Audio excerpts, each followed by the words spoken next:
जो अब हमारा जो पेपर 3 होता है ना, एक पेपर पहला पेपर होता है पेपर एनाटॉमी का, दूसरा पेपर होता है हमारा फिजियो का, जो तीसरा पेपर होता है ना वो होता है हमारे पास काइनी और बायोमैकेनिक्स। अब काइनी एक अलग सब्जेक्ट है और बायोमैकेनिक्स जो है वो हमारे पास एक अलग सब्जेक्ट है, ठीक है। अब इन दोनों का ना मिला के एक पेपर बनता है। अब इनकी ना डिवीजन कैसे होती है कि आधा पेपर आता है यहाँ से और आधा पेपर आता है यहाँ से। काइनी से आता है हमारे पास टोटल वही ना, हमारे पास 45 एमसीक्यूज होते हैं और हमारे पास जो है ना वो 9 एससीक्यू होते हैं। अब इस 45 की डिवीजन कैसे होती है, इस 9 की डिवीजन कैसे होती है कि 25 एमसीक्यूज और 5 एससीक्यू आते हैं काइनी से, और हमारे पास 20 एमसीक्यूज और 4 एससीक्यू आते हैं हमारे पास बायोमैकेनिक्स से। अब जो काइनी की रिकमेंडेड बुक है वो एमडी ना गार्डिनर, मैं दिखाती हूँ आपको। ये वाली बुक है हमारे पास, ये बहुत रफ है, बहुत रफ है, बिल्कुल पढ़ने में मजा नहीं आएगा, ठीक है। ये छोटी सी बुक है, ये वाली होती है। बायोमैकेनिक्स की हमारे पास ये वाली बुक होती है संजय हॉल की, ठीक है। अच्छा, अब हम लोगों ने ना करना कैसे होता है, काइनी में ना हमने टोटल 8 यूनिट्स करने होते हैं और बायोमैकेनिक्स में भी हमने टोटल 8 यूनिट्स करने होते हैं, ठीक है। अब ना मैं पहले आपको काइनी का करवाती हूँ कि 8 यूनिट्स कैसे करने होते हैं, और फिर बायोमैकेनिक्स का करवाती हूँ कि 8 यूनिट इसके कैसे करने होते हैं।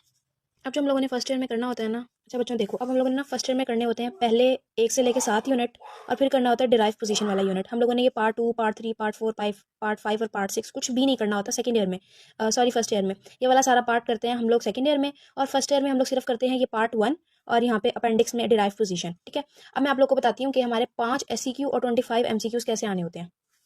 में जो हमारे पास आने होते हैं ना 5 एससीक्यू, वो किस किस यूनिट में से आते हैं। हमारे पास जो पहला एससीक्यू होता है, एक मिनट, अच्छा।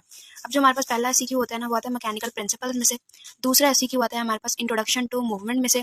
थर्ड एससीक्यू आता है ना वो आता है या स्टार्टिंग पोजीशन में से या डिराइव पोजीशन में से। अब बुक में ये वाला अलग यूनिट है और ये वाला अलग यूनिट है। एक एससीक्यू या इसमें से आता है या इसमें से आता है, मर्जी होती है, या वो कभी कभी क्या कर देते हैं, ए पार्ट यहाँ से दे देते हैं और बी पार्ट यहाँ से दे देते हैं।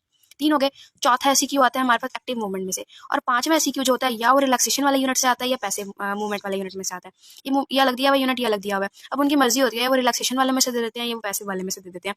सो ये थी हमारी एससीक्यूज की डिवीजन। अब मैं बताती हूँ एमसीक्यूज किस यूनिट में से कितने आते हैं। अब एमसीक्यूज की डिवीजन ये होती है कि एक एमसीक्यूज आता है हमारे पास इंट्रो टू काइनी में से, या वो काइनी की डेफिनेशन दे देते हैं, पूछते हैं कि अभी क्या चीज़ है काइनेमैटिक्स की, उनकी मर्जी होती है।